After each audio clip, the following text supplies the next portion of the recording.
Ya estamos de regreso. Esto es En torno al dinero. Con Eduardo Torreblanca Llanes. Me da mucho gusto poder presentarles a ustedes a una persona que yo en lo personal respeto mucho por su congruencia y por su trabajo dedicado en favor de los asuntos económicos, una persona que es emérito, es profesor emérito de la Universidad Nacional Autónoma de México, un activo en materia económica en este país, le fue legislador, estuvo militando en la izquierda, de esos militantes de verdad, de izquierda, no oportunistas que se andan cambiando, sino realmente personas que son sólidas en su forma de pensar y de actuar. Rolando Cordera, muchas gracias, te agradezco mucho que estés con nosotros, es un placer. Al contrario, Eduardo, me da mucho gusto volver a verte y volver a estar contigo en estas conversaciones. Muchísimas gracias. Rolando, ¿cómo ves al país? Pues lo veo todavía muy atribulado, muy arrinconado, diría yo, por, por una nefasta combinación que se fue configurando en los primeros meses del año pasado y que, según mi opinión, no hemos realmente superado ni estamos todavía ahorita en condiciones de superar de una manera sostenida. El año pasado se nos vino encima, como a todo el mundo, como a todo el planeta, esto que pues llamamos la pandemia del COVID-19, y para enfrentar lo que parecía ser un panorama apocalíptico, si no catastrófico, pues el Estado mexicano y buena parte de la sociedad tomamos la decisión de parar un sinnúmero de actividades que le dan sentido a esto que llamamos economía, tú y yo.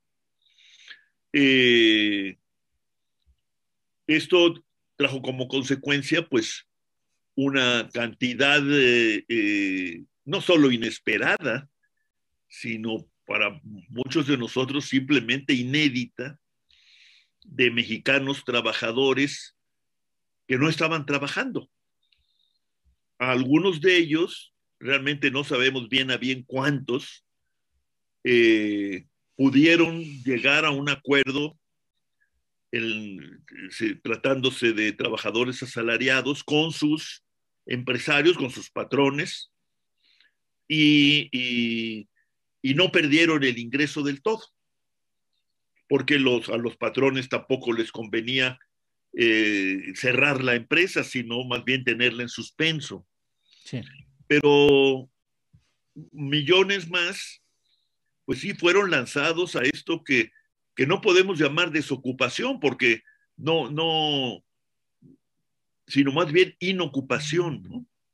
Sí. Y ahora le llama al INEGI subutilización de la fuerza de trabajo de nuestro país, que según sus últimos cálculos relativos al último trimestre del año pasado, esta fuerza de trabajo subutilizada llegaba a 19.3 millones de personas. Sí.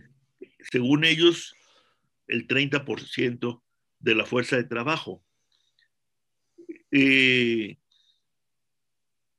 Para no para no llover sobre mojado, Eduardo, y repetirte las cifras macro, ¿no? Sí. La economía se contrajo en más de 8 puntos porcentuales, en más de 8%. Eso no lo habíamos vivido, punto. Porque la comparación con 1932, en aquellos años de la Gran Depresión, pues no siempre es muy ilustrativa, porque aquel era un país muy distinto. Claro. Aquel México era un país muy pequeño, todavía semi-rural, semi-urbano, en el que buena parte de la fuerza de trabajo o de las gentes que trabajaban no estaban en los circuitos de la economía monetaria, capitalista, internacional. No, ahora todos estamos directa o indirectamente involucrados en este torbellino de la economía global. Y no tenemos escape, ¿no? Por eso es tan preocupante este indicador. Quizás es el indicador más poderoso, Eduardo, Sí. de que las cosas no van bien, de que hay que actuar. Yo, como tú sabes, como muchos otros colegas mexicanos, estudiosos y no estudiosos, sino trabajadores, profesionistas, he propuesto, he solicitado del gobierno de la República un cambio de rumbo, ¿no? Grandes empresarios, medianos empresarios, académicos, algunos políticos, no muchos, la verdad, estuvimos planteando a lo largo del año pasado, sobre todo en la segunda mitad de 2020, cambiar la orientación de la política económica y asumir esta realidad, esta circunstancia de la que te estoy hablando. Sí. Si me permites, hago un comercial. Sí, por supuesto. En marzo del año pasado nos aventamos el tiro de convocar a nuestros colegas de un grupo que tenemos en la UNAM, que ha sido auspiciado por las rectorías del doctor Narro primero y del doctor Graue ahora, que se llama el Grupo Nuevo Curso de Desarrollo, que tú conoces. Sí. Y elaboramos un documento electrónico en aquel momento con intervenciones casi impromptu, digamos, de todos nuestros amigos y colegas y de otros invitados. Y así le llamamos, cambiar el rumbo. Sí. El desarrollo tras la pandemia. Ahora ya lo pudimos imprimir. Pero está en su versión electrónica, está en la página del Grupo Nuevo Curso de Desarrollo y del programa que yo coordino, Eduardo, que se llama, que tú conoces, el Programa Universitario de Estudios del Desarrollo. Ahí pueden ver el documento con muchas intervenciones de diferentes colegas. No abuso de tu no es un abuso. Pero bueno, ahí me quedo. Con estos datos, la situación no está bien. Y voy a decirte por qué insisto. Un registro de esta magnitud de personas trabajadoras que no están trabajando, pero que estarían dispuestas a hacerlo, y que son desocupados, abiertos, subocupados, o sea, gente que podría y necesita trabajar más para ganar más, y toda esta gente que por lo pronto ha dejado de buscar trabajo, pero estaría dispuesta a trabajar si se lo ofreciéramos. Bueno, eso nos da 19.3 millones de almas a fines del 2020. ¿Eso se ha modificado? Yo pienso que desafortunadamente no se ha modificado sustancialmente.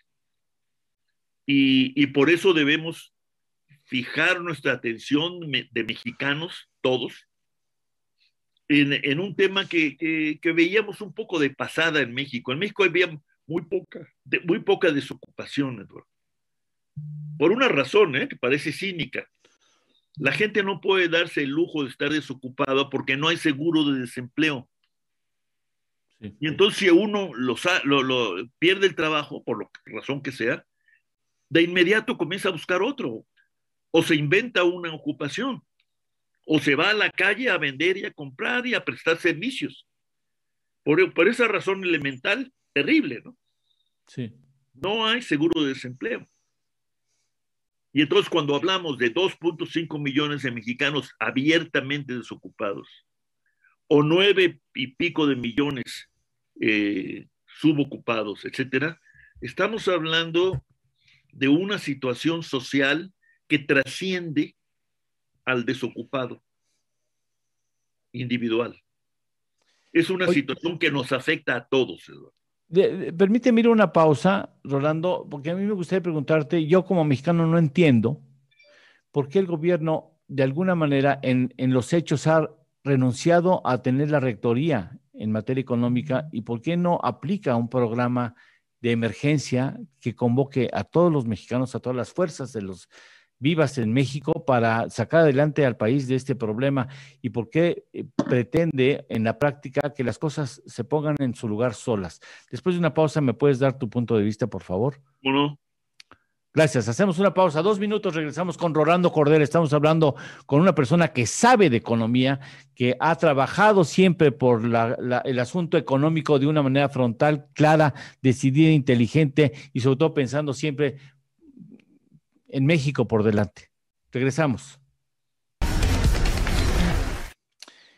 Porque es una posición mía, por supuesto, es una estrictamente mía, mi percepción como mexicano que el gobierno no ha actuado como pudiera actuar en beneficio de llevar la rectoría en materia económica y propiciar una mayor respuesta y más vigorosa hacia la recuperación. Rolando, ¿es la impresión que ustedes participan?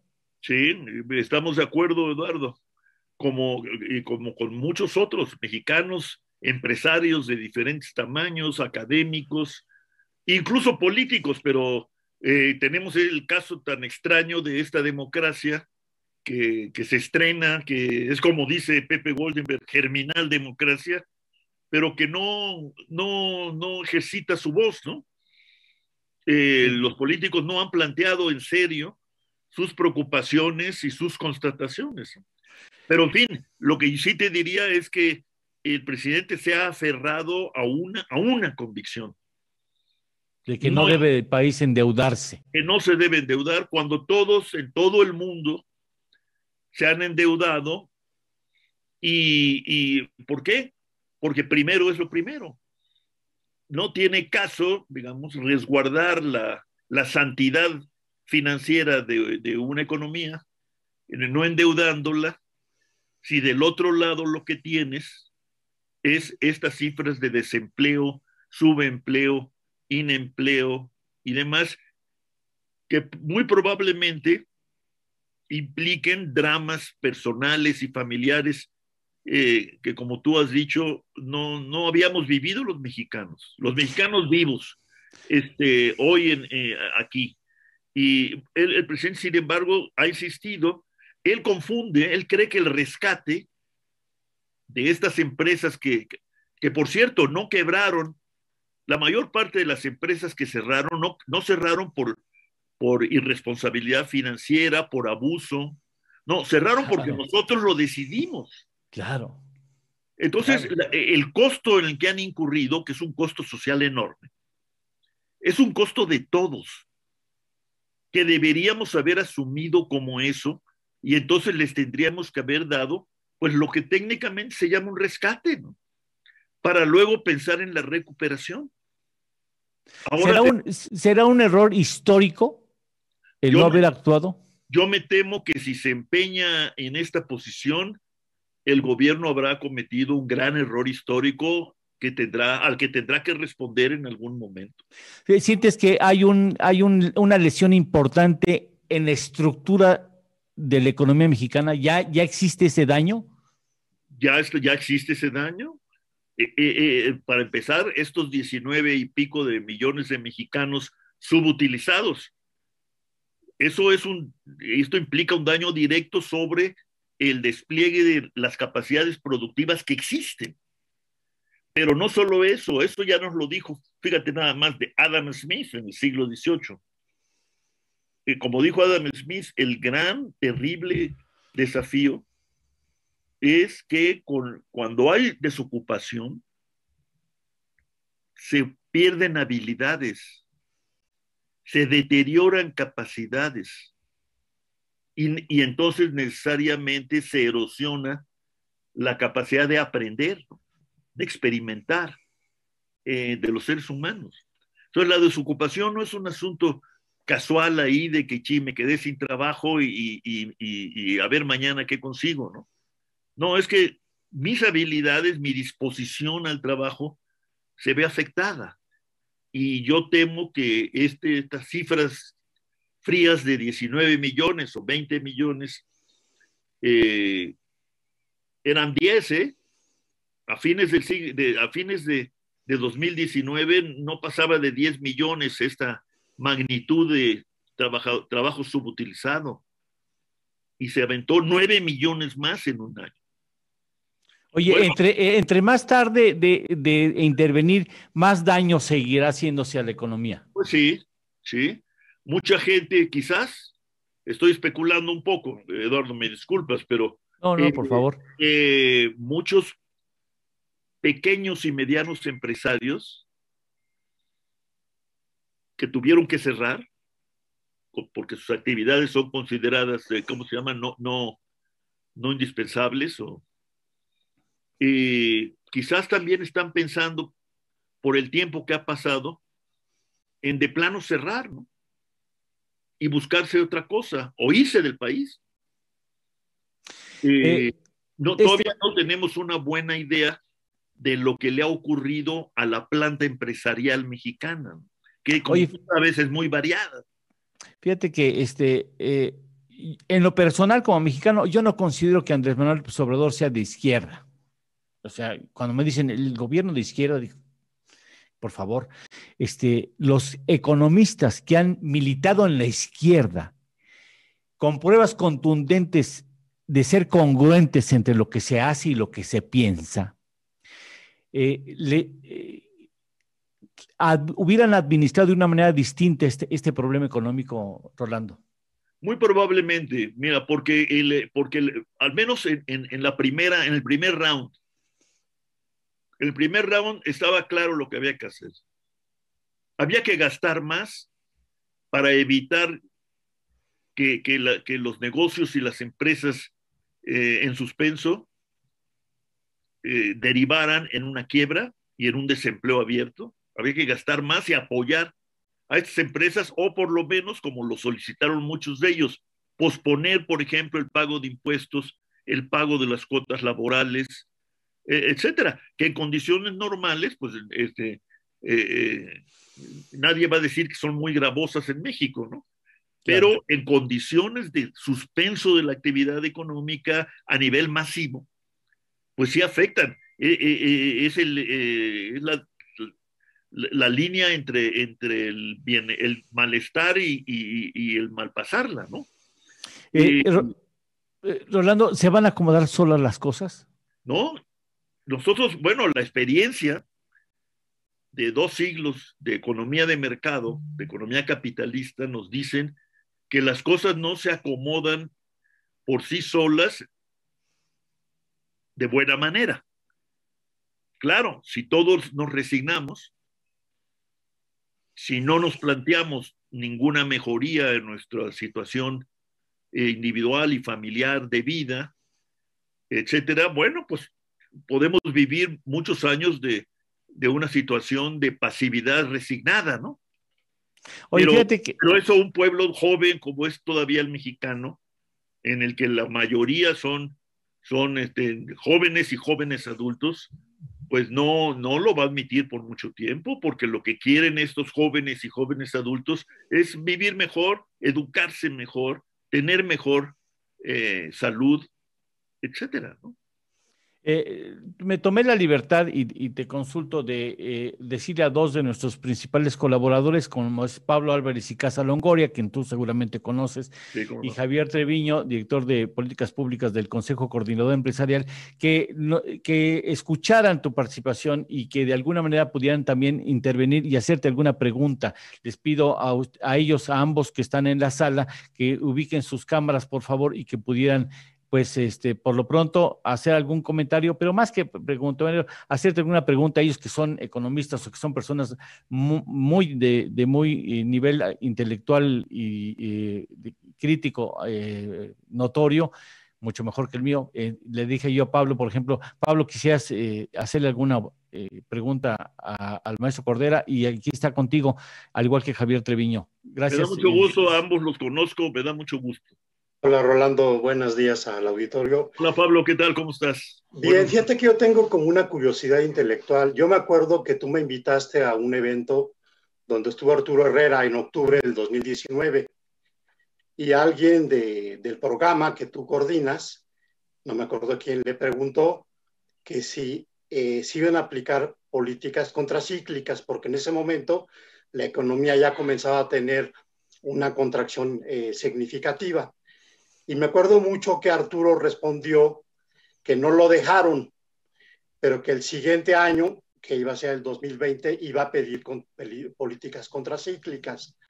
Lo que a mí me desconcierta es que viene la pandemia, viene la emergencia que justificaría hacerlas, y Arturo, lejos de modificar la posición, se aferró a la posición del presidente. Todavía en enero de este año, cuando le vuelven a insistir en la Cámara de Diputados sobre el tema, él dice, no, es un lujo.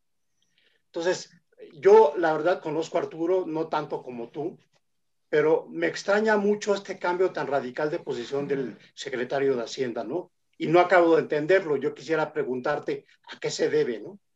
No, yo tampoco lo entiendo bien y no quisiera yo ser injusto con Arturo Herrera, a quien le tengo respeto académico, intelectual.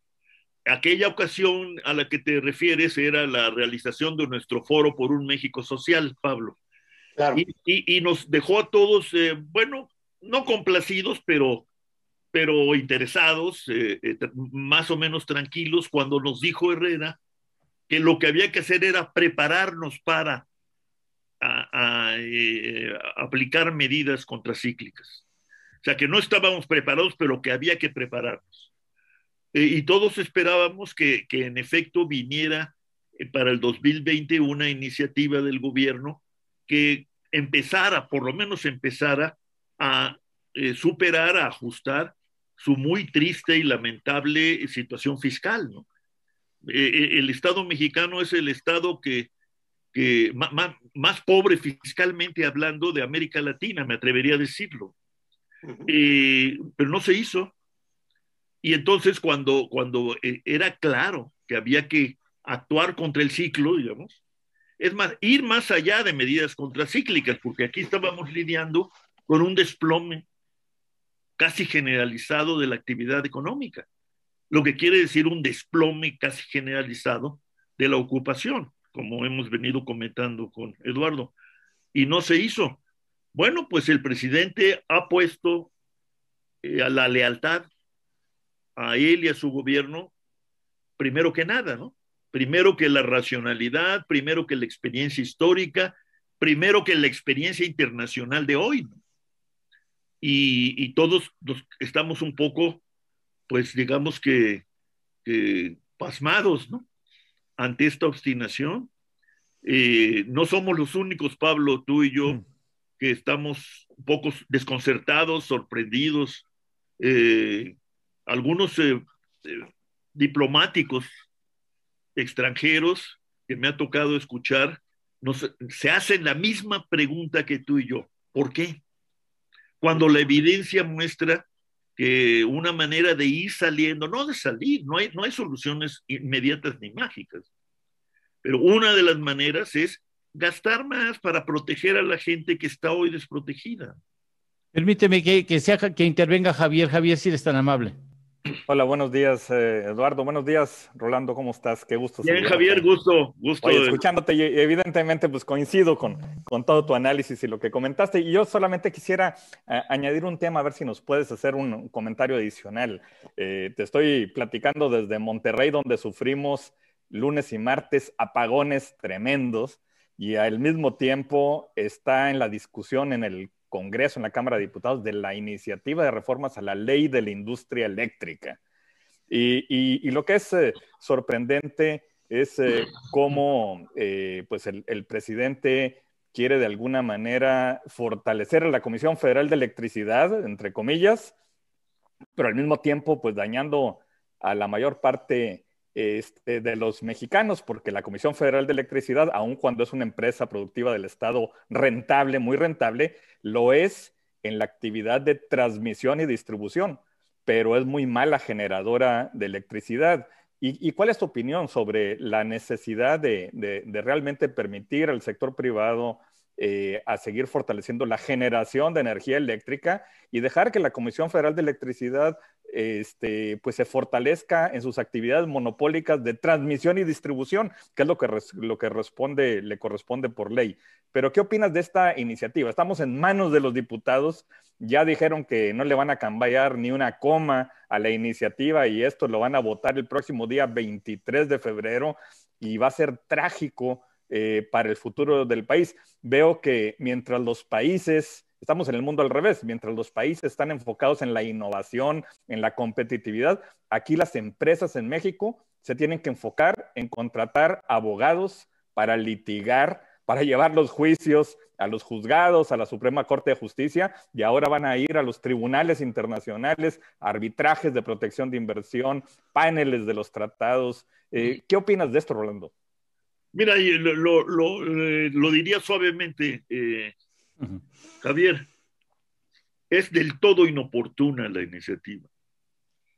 Es como cambiar como se dice, ¿no? Cambiar de caballo a mitad del río. Estamos, en efecto, como tú dices, entrando en una nueva fase de la humanidad en términos energéticos. Y nos deparan grandes cambios, incluso algunos de ellos traumáticos. Y debíamos estarnos preparando para ese cambio que significativamente debe estar dominado por la presencia creciente de la generación con base en fuentes renovables y limpias de energía. Lo podemos hacer, lo habíamos empezado a hacer con esta apertura a la iniciativa privada nacional e internacional. Y ahora se habla de que hay que fortalecer a la Comisión Federal de Electricidad. Bueno, fortalézcase, pero no se debilite nuestra capacidad nacional de generación, sobre todo si pensamos en algo en lo que no estamos pensando, me temo. En algún momento cercano, esperemos, el país va a empezar a crecer, ¿no?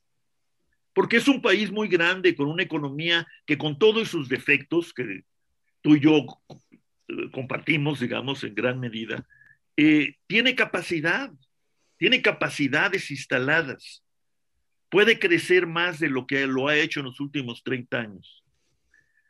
Bueno, si comenzamos a crecer, lo que vamos a tener de inmediato son déficits en materia de generación de energía eléctrica.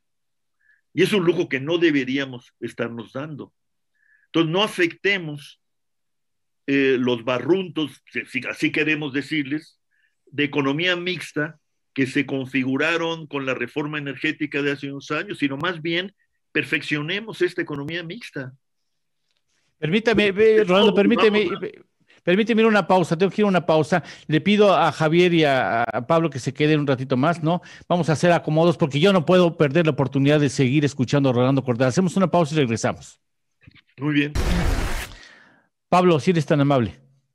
Digo, un tema que a mí me genera también inquietud, un poco en la línea de Javier, esta relación con el presidente Biden. El presidente Biden ha establecido temas de regreso al Acuerdo de París. También hay una agenda demócrata importante. O sea, no olvidemos que los demócratas obligaron una adenda en la negociación del TEMEC con los temas laborales. Creo que ahí hay posibilidad de coincidencia con el presidente.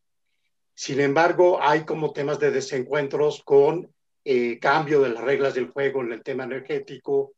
También hay problemáticas con los mecanismos que establece el TEMEC para cumplimiento y verificación de reglas de origen y todo esto.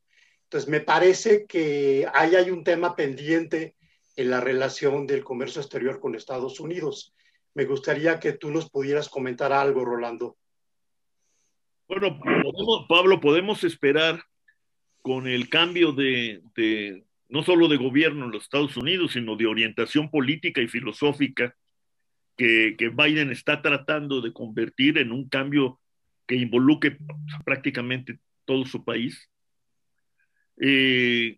Estamos ante la posibilidad de que se creen realmente nuevas y favorables condiciones para el mejor aprovechamiento del nuevo tratado, del Tratado México, Estados Unidos, Canadá.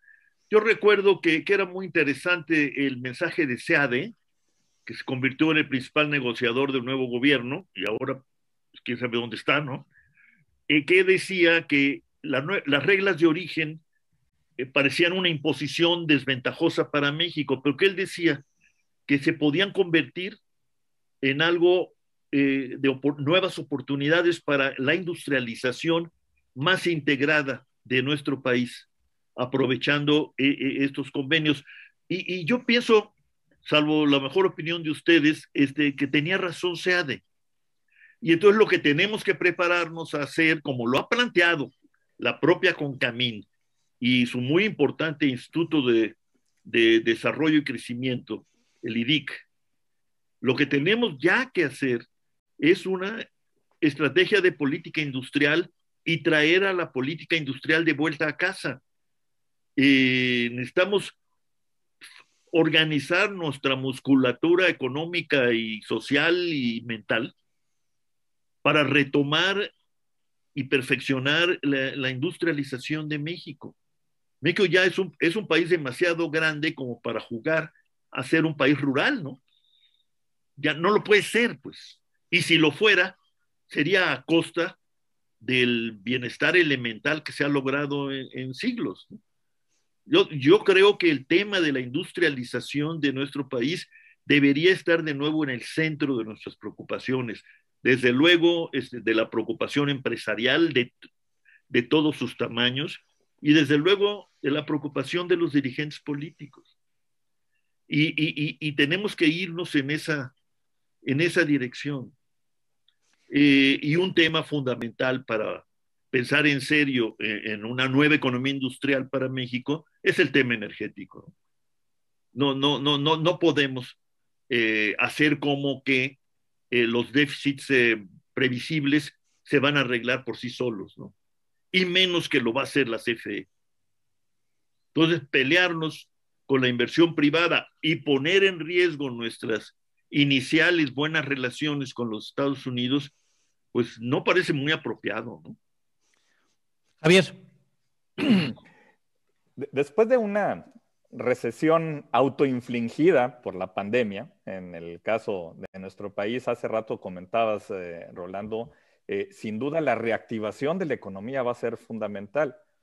Y cuando vemos las cifras, México solamente, o el gobierno de México solamente ha invertido el 0.7% del Producto Interno Bruto para poder reactivar la economía o de apoyo a las micro, pequeñas y medianas empresas que, como bien lo comentaste, no solamente sufrieron crisis de liquidez al principio, sino que se convierten en crisis de solvencia, que ese es el mayor problema, y tenemos el grave problema, evidentemente, del empleo, en el caso de México, del sector informal, en donde solamente en la formalidad pues tenemos a 20 millones de trabajadores, pero hay 35 millones de trabajadores en la informalidad.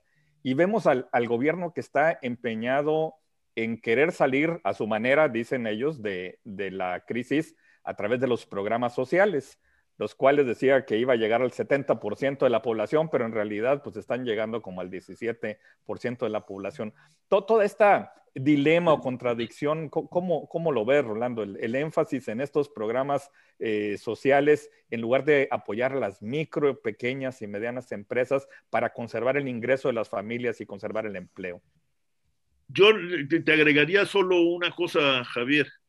No en lugar de, sino además de. Además de. Demos por supuesto que esos programas son los que se necesitan. Yo sé que hay una discusión en torno a eso. Yo mismo en mi programa es una discusión que tenemos todo el tiempo. No hay mucha claridad en el sentido de que estos sean los programas necesarios, pero aceptemos, supongamos en conceder, como dicen los abogados.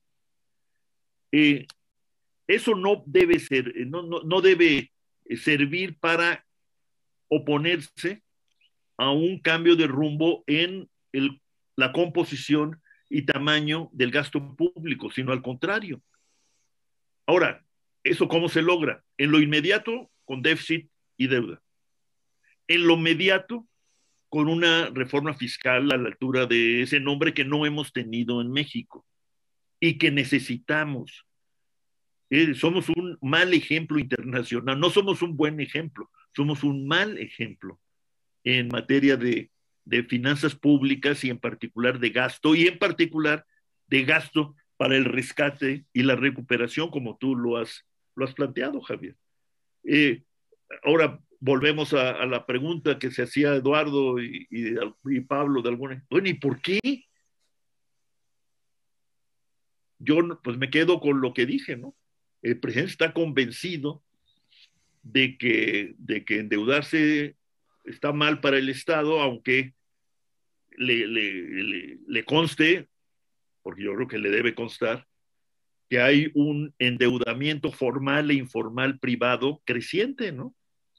Por una razón de supervivencia, no de crecimiento o desarrollo de las empresas, sino simplemente para sobrevivir, ¿no? La gente se está endeudando como sea, ¿no? Quisiera preguntar rápido, ¿merece un gobierno así? Y no centro el asunto en Andrés Manuel López Obrador, quiero hablar de gobierno. ¿Merece un gobierno así un segundo cheque en blanco, Rolando? No, no, es que en política no debe haber cheques en blanco. En política lo que debe haber es un intercambio racional de propuestas y exigencias. Este gobierno ofreció unas respuestas a unas exigencias explícitas y no explícitas, pero muy difundidas por lo que hemos podido constatar en estos años. Pues que cumpla, pero sobre todo que se apegue formal y realmente al Código Democrático, que tiene como primera exigencia, como condición sine qua non, la deliberación. Si no hay deliberación, pues la democracia es en buena medida un simulacro, ¿no? No creo que estemos para simulacros, Eduardo.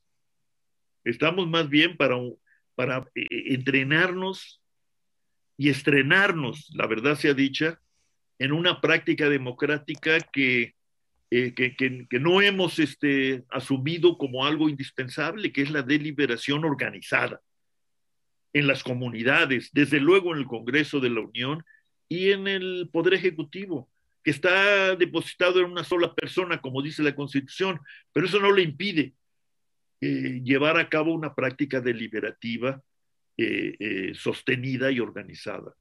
Yo creo que eso es lo que necesitamos en México, no cheques en blanco. Y por eso plantear la elección intermedia de este año como estás conmigo, estás contra mí, pues es un grave error que va a afectar nos va a afectar a todos los mexicanos, ¿no? Va a acentuar el sentimiento de polarización y encono. Permíteme una pausa y tendríamos los últimos 8 minutos más con este gran personaje de la economía mexicana, como es Rolando Cordera. Siguen con nosotros Pablo Álvarez y Javier Treviño. Regresamos. Ya estamos de regreso. Esto es En torno al dinero. Con Eduardo Torreblanca Llanes. Nos quedan 8 minutos. Pablo. Sí, dos temas. Cuando comenzó la pandemia, hace casi un año, el diagnóstico oficial era que este era un problema temporal y que teníamos un choque de oferta nada más, que no se había destruido la capacidad productiva y que esto se iba a reactivar. Yo creo que ese diagnóstico estuvo equivocado, porque parece que la pandemia es un tema endémico que se va a prolongar, de acuerdo a los expertos, temas de infección, mínimo hasta el 2023. Entonces, creo que aquí hubo un primer problema de mal diagnóstico por sus implicaciones económicas.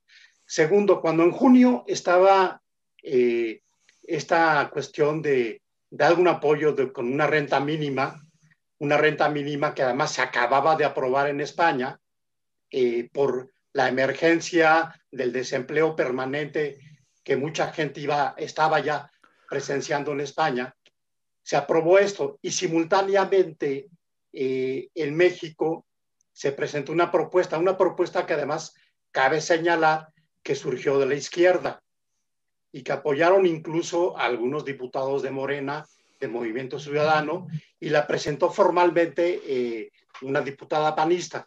Y el presidente descalificó la propuesta diciendo que era pura politiquería. Pero hoy por hoy esa reforma, ese ingreso mínimo vital, sigue siendo muy necesario. Aquí la cuestión es, hemos pasado ya prácticamente 8 meses de que se presentó esto. ¿Cuál es la propuesta del grupo tuyo sobre estos temas, Rolando?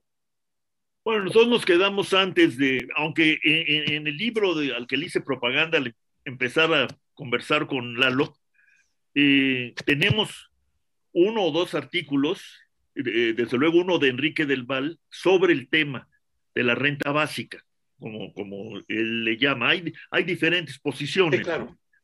También me tocó discutir otra propuesta elaborada por la senadora Patricia Mercado en algún momento, ahí en el Senado de la República. En fin, ha habido diferentes posiciones.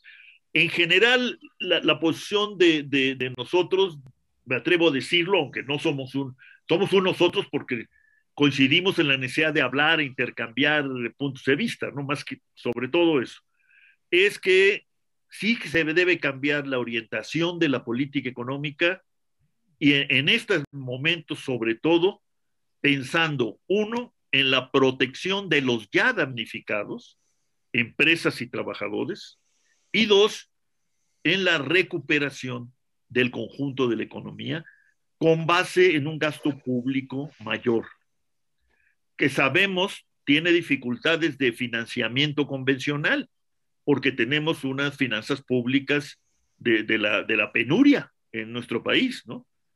Pero tenemos que arriesgarnos financiando de entrada con deuda y desde luego convencernos todos los mexicanos de que no podemos tener un Estado responsable de protegernos, cuidarnos y promover nuestro bienestar, pobre, casi misérrimo desde el punto de vista de sus finanzas, ¿no? Tenemos que hacer una reforma fiscal que llegue, yo soy más ambicioso, si quieres, yo diría que sea una reforma hacendaria, que transforme también nuestras pésimas costumbres de gastar y de calcular los gastos que necesitamos. Pero claro, esto supone una reorganización, para empezar, del Congreso de la Unión, de sus comisiones y sobre todo de sus centros de estudio. Y por otro lado, involucrar al mundo empresarial mexicano, pues que es muy variado, muy diverso, como Javier lo sabe mejor que nosotros, en tareas de liberación de la política económica y obviamente la política fiscal. Pero lo que no podemos seguir haciendo es posponiendo estas citas que ya no son con el destino, como tú bien lo has dicho, son con el presente, ¿no? Son con el presente y bueno, pues ojalá podamos conmover me temo que tenemos que hablar en estos términos, ¿verdad?, a la nueva legislatura, ¿no? Pero el Senado de la República ahí se queda. Yo creo que deberíamos ejercer, como decía aquel viejo sabio Hirschman, ejercer la voz, ¿no?, organizada y no organizada, pues para mejorar la organización de nuestro Estado y de nuestra política democrática, que la hemos dado por resuelta, ¿no? Javier, tenemos 4 minutos por delante. Javier, por favor. Gracias, Eduardo. Aquí entras en un tema muy interesante, Rolando, que es la toma de decisiones y la organización del sector público.